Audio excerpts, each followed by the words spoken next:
What makes history happen?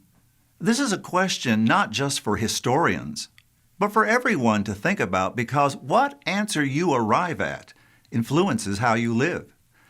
Karl Marx said human history is a class struggle, the economic haves fighting the have-nots until humanity achieves a perfect classless society.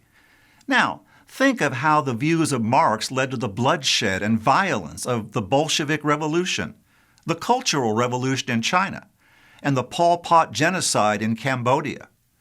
Would people in those lands think that the question of what causes history is just academic? And for the Christian, where does God fit into this discussion? For me, the question of what makes history happen was answered by a history professor in my college. He said simply, God uses means. This statement encapsulated a principle that helped me grasp the fundamental issue of the causes of history. My college history textbook began with a page or two trying to explain what makes events occur. Marx and his economic determinism were there. In addition, there was the Scottish writer Thomas Carlyle, who said, "Great men or heroes make history." Outstanding figures such as Martin Luther, Oliver Cromwell, or Napoleon causing history to unfold. Some say physical geography shapes history. The ancient Greeks developed separate city-states instead of becoming a united kingdom or empire like the Egyptians or Romans. Why?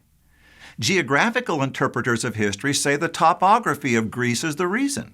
A mountainous land with few navigable rivers promoted fragmentation, not unity.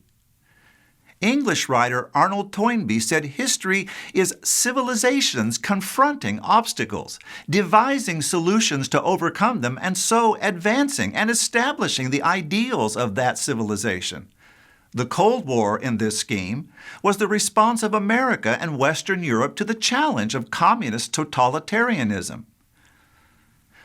What does the Christian say to all of these and other theories? How do they fit with the Bible's teaching of God's sovereign, providential control of events? For me, the answer was found in that simple phrase: God uses means. Let's take a biblical example.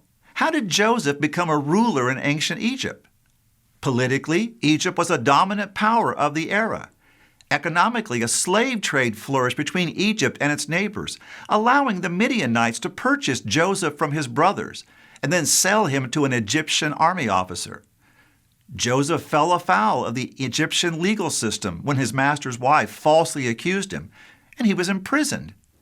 Then, by what we might humanly call happenstance, a cupbearer to the Pharaoh, formerly a prison inmate with Joseph, told the ruler about Joseph's ability to interpret dreams.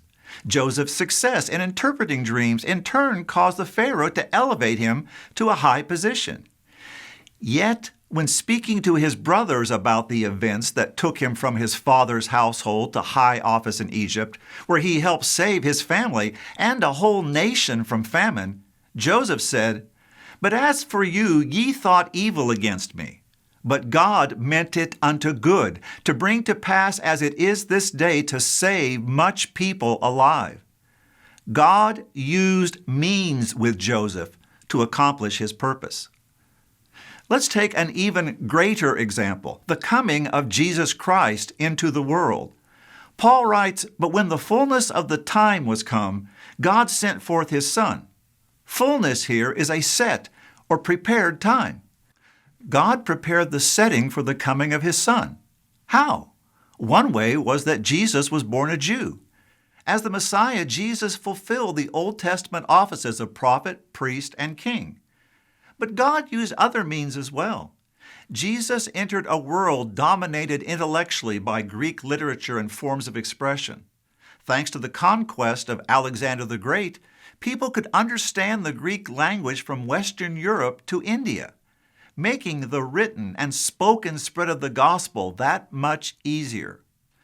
Think of how Paul carried the gospel message along a network of roads built by the Romans, how he sailed in sea lanes made safe by the Romans against piracy, How often, as in Philippi and Jerusalem, Paul used his rights as a Roman citizen to safeguard himself and provide protection to the gospel ministry.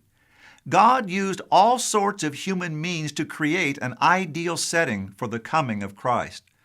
So, Christian students of history can look at all causes and forces, whether economics, great men, geography, challenge and response, or anything else, and appreciate them as tools in the hand of God, who worketh all things after the counsel of his own will.